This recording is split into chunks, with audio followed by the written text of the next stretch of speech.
Olá, meus amigos, tudo bem? É um prazer mais uma vez estar com vocês aqui nessa ferramenta fantástica que é a Notorium Play. E nós vamos seguir. Meu nome é Fernando Schumacher, eu sou professor de processo civil e nós vamos seguir aqui na análise do Código de Processo Civil nos seus artigos iniciais. Nós vimos nos últimos vídeos até o artigo 6º e hoje nós vamos começar falando sobre o artigo 7º do Código de Processo Civil. Vejam o que diz lá o artigo 7º do Código de Processo Civil.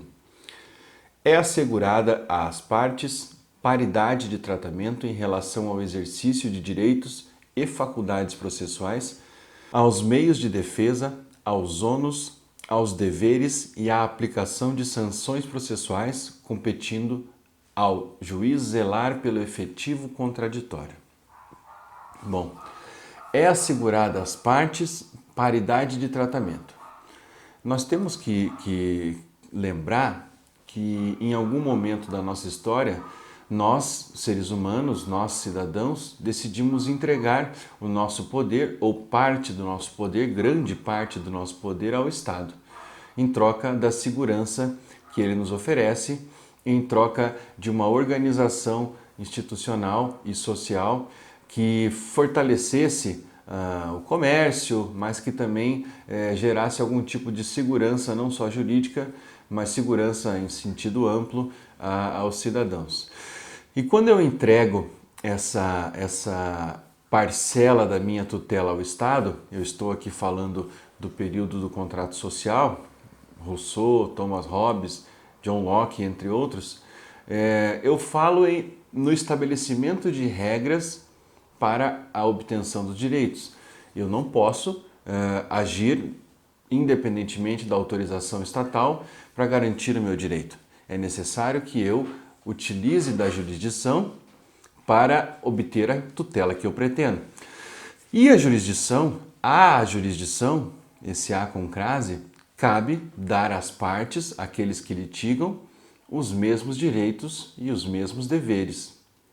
Assim, quando o artigo 7º diz paridade de tratamento, significa dizer que o Código deve tratar ambas as partes com o mesmo cuidado, com o mesmo rigor, com o mesmo objetivo de garantir que tanto um quanto o outro possam, da melhor maneira possível, da maneira mais completa possível, atingir os seus objetivos, né?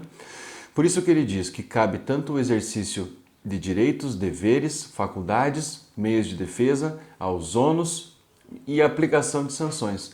Com relação ao ônus da prova, vocês vão lembrar que nós temos no artigo 373 do Código de Processo Civil as hipóteses de inversão do ônus da prova.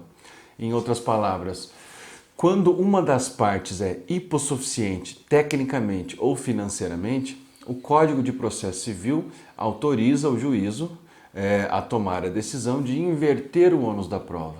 Do mesmo modo, quando a prova for muito difícil para uma das partes e mais fácil para outra, o juiz deve garantir que essa outra parte seja compelida a produzir a prova.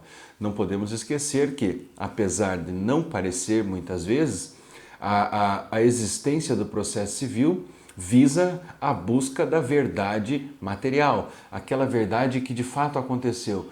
É lógico que isso é um tanto quanto utópico, já que a verdade verdadeira jamais será conhecida, mas a verdade dos autos deve refletir ao máximo aquilo que ocorreu entre as partes. Com relação às sanções processuais, são aquelas medidas coercitivas para que uma parte tome uma atitude, ou deixe de tomar uma atitude, ou pague uma quantia, ou se posicione de uma determinada maneira. Ambas as partes devem ser punidas, sancionadas ou estimuladas a cumprirem determinados atos, da mesma forma que ambas as partes, da mesma forma, devem ser compelidas a praticar os atos processuais. E quem é que tem o dever de garantir essa paridade de armas? O Estado. E quem é o Estado na relação jurídico-processual? O juiz. Tanto que, ao final, o artigo 7º vai dizer: compete ao juiz zelar pelo efetivo contraditório. Tá certo? Essa garantia ao contraditório, ela deriva do princípio da igualdade, da isonomia constitucional. Não adiantaria de nada eu ter uma legislação processual que não garantisse os mesmos direitos às partes diferentes. Por isso, essa concretização no Código de Processo Civil do princípio constitucional da igualdade. É necessário que a gente tenha em mente também que o contraditório deve ser concedido a ambas as partes. Eu não posso, e já vamos ver artigos mais específicos sobre isso, eu não posso dar a uma parte mais oportunidades de se manifestar do que foi dado a outra parte. É preciso que ambas as partes tenham os mesmos direitos e os mesmos deveres. Prosseguindo então, pessoal, nós chegamos ao artigo 8º, que diz o seguinte: ao aplicar o ordenamento jurídico, o juiz atenderá aos fins sociais e às exigências do bem comum, resguardando e promovendo a dignidade da pessoa humana e observando a proporcionalidade, a razoabilidade, a legalidade, a publicidade e a eficiência. Bom, nós estamos tratando aqui de normas fundamentais de aplicação da Lei Processual Civil. É óbvio que quando nós tratamos de normas fundamentais, nós invariavelmente caímos no uso de expressões ou palavras de cunho subjetivo, de difícil materialização. Por exemplo, fins sociais. Quais são esses fins sociais?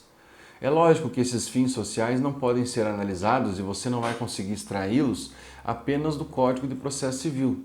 Você deve extrair os fins sociais a partir principalmente do texto constitucional, partindo das garantias fundamentais, dos objetivos, direitos sociais, direitos trabalhistas e direito de paridade de armas, tá certo? Esses fins sociais você vai encontrar não no Código de Processo Civil, mas em todo o ordenamento jurídico.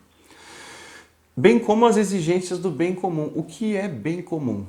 É aquilo que minimamente qualquer cidadão submetido a uma jurisdição entende como um resultado bom ou um resultado aceitável.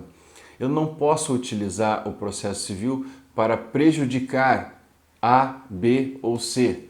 Ele é um instrumento a serviço das partes. Ele não deve ser utilizado como um instrumento estatal a fim de prejudicar o particular. Pelo contrário, ele é uma garantia estatal oriunda do poder que o particular cedeu ao Estado, e o Estado retribui, então, dando esse ringue com regras equânimes e equilibradas a ambas as partes em busca do bem comum. Prossegue o artigo dizendo: resguardando e promovendo a dignidade da pessoa humana. Dignidade da pessoa humana, princípio constitucional, um dos mais festejados princípios.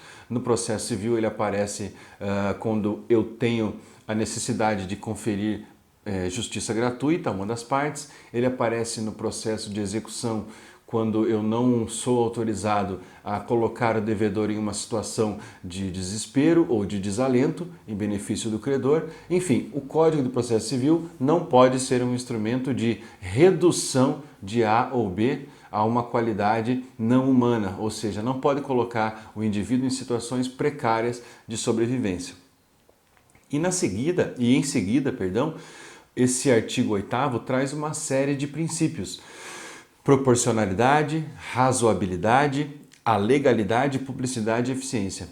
Proporcionalidade e razoabilidade são princípios muito próximos e trata do sopesamento das penas, das sanções e das multas que podem ser aplicadas pelo Estado juiz.